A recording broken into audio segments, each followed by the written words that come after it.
Yop le vlog, ça fait un petit temps que je n'ai pas vlogué.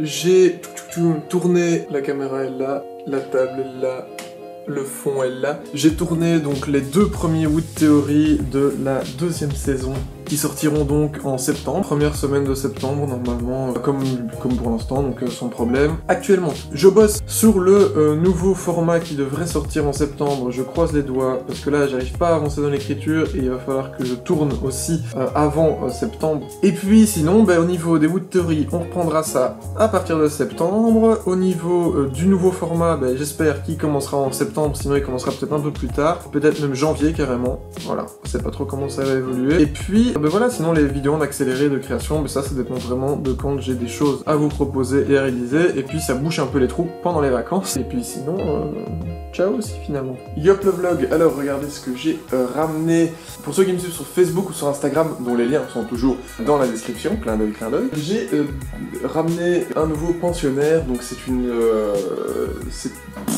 ça ne va pas bien, c'est le matin. Donc c'est une armoire, c'est une garde-robe en chêne, donc c'est du chêne massif partout, bien vieux, enfin quasiment partout je pense, j'ai pas encore tout regardé. Donc ça c'est un pote qui m'a fait un signe comme quoi il y avait une armoire qui était à donner, elle était déposée comme ça devant une maison.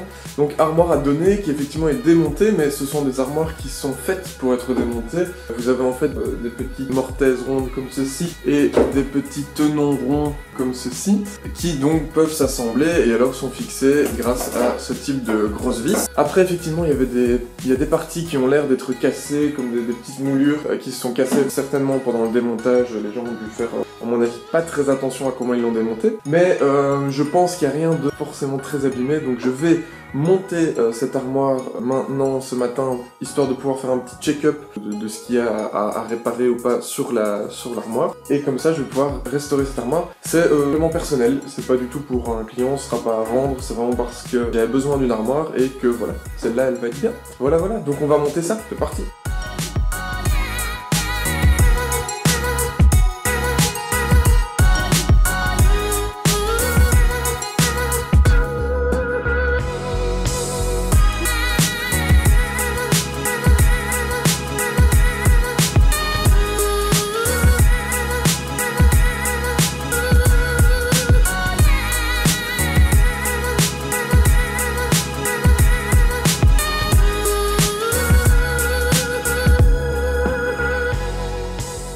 Voilà, j'ai réussi à monter l'armoire.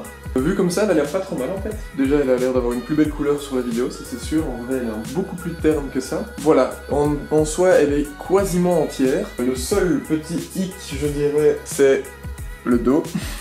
En gros, il manque le croisillon donc de traverse ici qui relie les 4 plaques. Les 4 je les ai, mais il y en a une qui ne tient pas bien, elle est là. Je sais pas trop à quoi il ressemblait à la base. À mon avis, c'est un simple croisillon donc avec des rainures. Donc ça, je vais le faire, ce sera assez simple, il n'y a rien de bien compliqué là-dedans. Il suffit de rainurer pour faire passer donc les petites plaquettes. C'est une des grosses pièces à rajouter. Après, bon voilà, j'ai ici une moulure qui est cassée, mais j'ai la chance d'avoir le petit morceau, alors qu'il y a eu droit à des réparations bien spéciales, hein. Voilà, on rajoute des petits morceaux de bois qu'on cloue avec des très grands clous, des petits morceaux de MDF, topissime, avec ça tient à crever.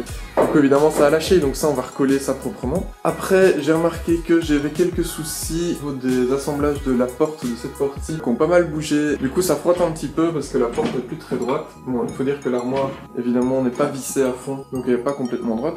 Vous voyez, une fois que ça s'ouvre... Là, on a juste le panneau, il faut reclouer cette petite latte-là pour que le panneau tienne correctement, en fait.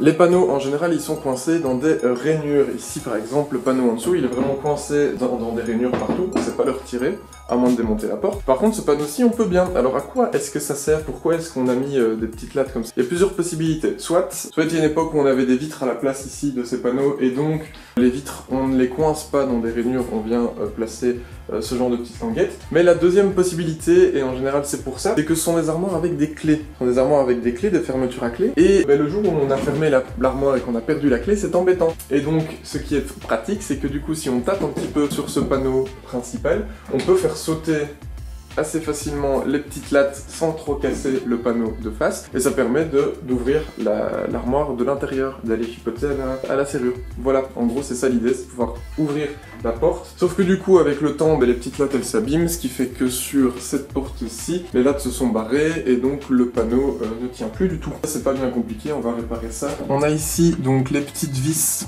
que je vous ai montré tout à l'heure, qui viennent donc se visser comme ceci pour coincer donc le chapiteau qui est la partie supérieure avec les côtés. Voilà, donc on peut refermer ceci. Évidemment, une fois qu'il sera plus stable, ça tiendra mieux. Et puis ensuite, on a les petits tiroirs qui sont tout simples aussi, tout sympa. Alors il y a à l'intérieur un plastique dégueulasse. Donc voilà, là, donc elle est montée. J'ai retiré une des deux portes parce qu'elle avait un petit souci, je vais dire, au niveau dessus de la porte. La traverse avait bougé. En fait, c'est assez simple. Voilà, il y a un petit système ici dans la traverse supérieure du meuble. Et ce qui se passe, c'est que ces parties-là, métalliques en rouillant, elles finissent par... elles rouillent. Dès qu'il y a un peu d'humidité, cette rouille, elle se devient liquide. Et elle commence à attaquer le bois autour, ce qui fait que le bois, en s'abîmant, a fini par bouger. Cette traverse-ci, en fait, avait bougé et s'était mis de travers parce que, bon voilà, à force de bouger les portes, etc. Donc, elle ne fermait plus très bien et il y avait des écarts. Bon, il reste toujours, évidemment, des écarts au niveau des assemblages, mais parce que le bois a bougé, etc. Je me suis pas amusé à rectifier ce genre de truc. J'ai envie de la laisser un petit peu dans son jus, entre guillemets, un peu la laisser dans l'état pour pas en refaire un meuble complètement neuf, mais au moins la re-rendre utilisable et lui redonner un peu une seconde vie, qu'elle puisse encore durer. J'ai aussi recollé et recloué la petite latte ici. Donc voilà, là pour l'instant je vais avancer un petit peu sur ce meuble. Je dois en réparer encore donc le chapiteau, mais ça je vais le démonter. Je vais démonter toute l'armoire histoire de récupérer le chapiteau tout seul, le mettre dans l'atelier et pouvoir m'attaquer à celui-ci. Donc voilà, ça résonne super fort. Voilà, donc on arrive déjà à la fin de ce 11e vlog si je ne me trompe pas. Donc actuellement la garde-robe que je suis en train de retaper avance bien, donc je suis en train de refaire le dos. Vous verrez les images de l'avancée dans le prochain vlog. Mais surtout, ce qui va arriver prochainement, on va reparler d'une lampe qu'on avait commencé dans les premiers vlogs. Parce que donc on a vu une première impression 3D comme celle-ci. Et maintenant j'ai reçu ceci, qui est donc une nouvelle impression 3D de la nouvelle forme que j'avais commencé à designer pour l'ampoule de Shiftit, dont je vous parlerai dans le prochain vlog, donc dans 2 semaines. On va parler un petit peu de ce Shiftit, de comment elle va avancer. Je vais analyser un petit peu cette nouvelle ampoule, son nouveau design. On va travailler un peu dessus, voir ce qu'on peut intégrer dedans. Donc ça se passera dans le prochain vlog. Pour ne pas le rater, n'hésitez pas à vous abonner. Je ne sais jamais de quel côté ce sera, mais n'hésitez pas à vous abonner d'un des deux côtés, ça va s'afficher. N'oubliez pas non plus de partager la vidéo un maximum, et puis mettez un petit pouce bleu si elle vous a plu. Et on se retrouve la semaine prochaine pour une vidéo en accéléré, et la semaine d'après pour le prochain vlog où on parlera donc de Shiftit, de la garde-robe, et de plein d'autres trucs. Salut!